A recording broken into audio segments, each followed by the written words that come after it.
Here's what the NGO Maine Conservation Voters has to say about bulldozing the Gulf of Maine to fill it with offshore wind infrastructure.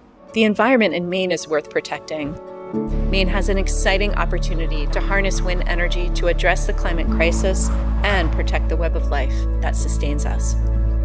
Working together, we can protect our fisheries, we can avoid wildlife impacts while fighting our biggest threat, which is climate change.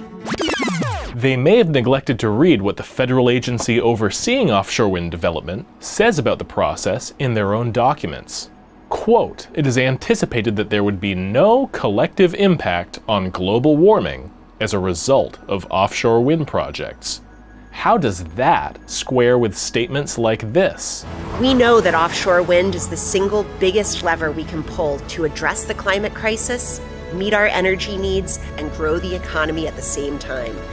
The Mainers who aren't paid to lobby for the corporate interests of big energy are asking questions, as seen here at the Maine Fishermen's Forum.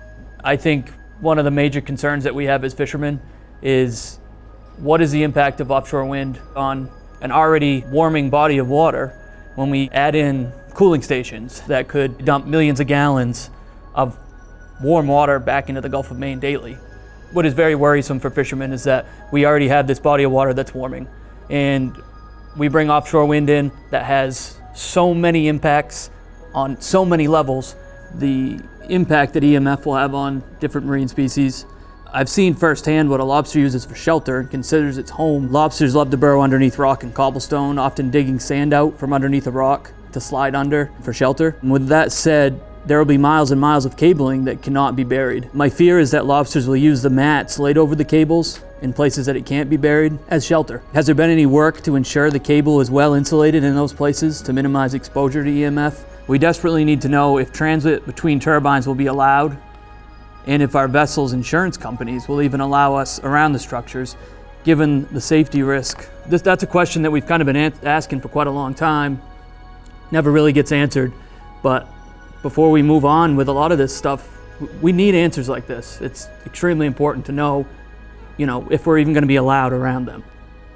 My name is Holly Parker. I'm with the Schiller Coastal Studies Center at Bowdoin, and I'm curious to know, I'm listening to all of this and kind of hearing these amazing questions coming from folks who live on and by and survive by the water, and I'm thinking of the fact that we are designing things and asking for input from folks at the wrong time.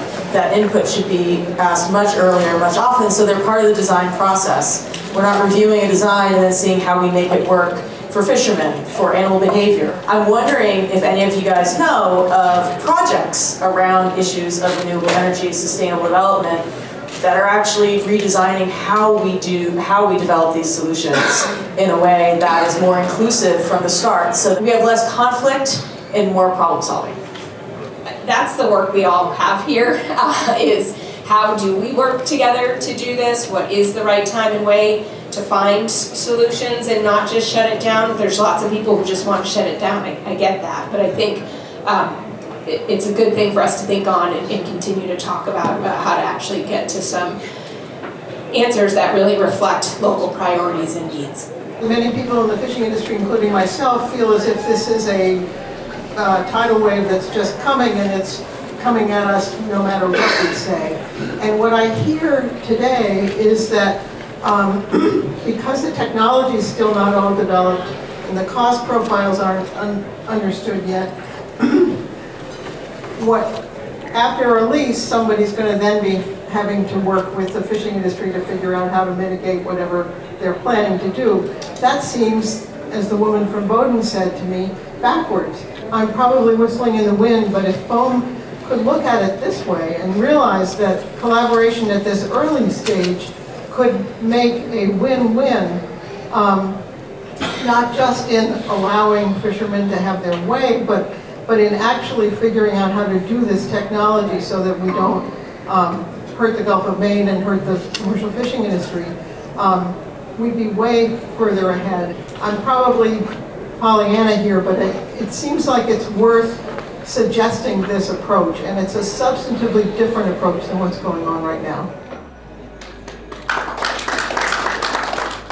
I want to just say that I appreciate Robin's comment and also the lady from Bowdoin. I couldn't agree more as a fisherman that I think some of this is very much backwards. Fishermen are extremely concerned when we start talking about lease areas and trying to make comments on those areas when we don't even freaking know what is going to go there. We don't know what type of equipment is going to be used. We don't really know much other than just trying to provide feedback and comments on an area to be used in a way that we really don't have exact details. And that's very frustrating. And of course, the state is going to go forward with the research array. I hope that if that project happens, that we learn a lot from it. That's the goal. But I also find it extremely concerning that we have a research array in progress that's being planned, and at the same time, we're moving forward with commercial leasing.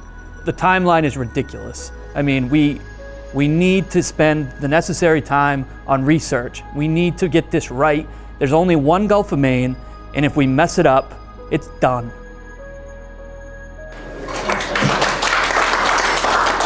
Maine Conservation Voters is so proud to be part of the powerful coalition that came together to advance offshore wind this year. So let's get to work and launch this new industry. Do groups like Maine Conservation Voters have any thoughtful questions to ask before turning over the Gulf of Maine to developers like unindicted Enron executive Chris Wissman? Or is it just full steam ahead, industrialize now, and ask questions later?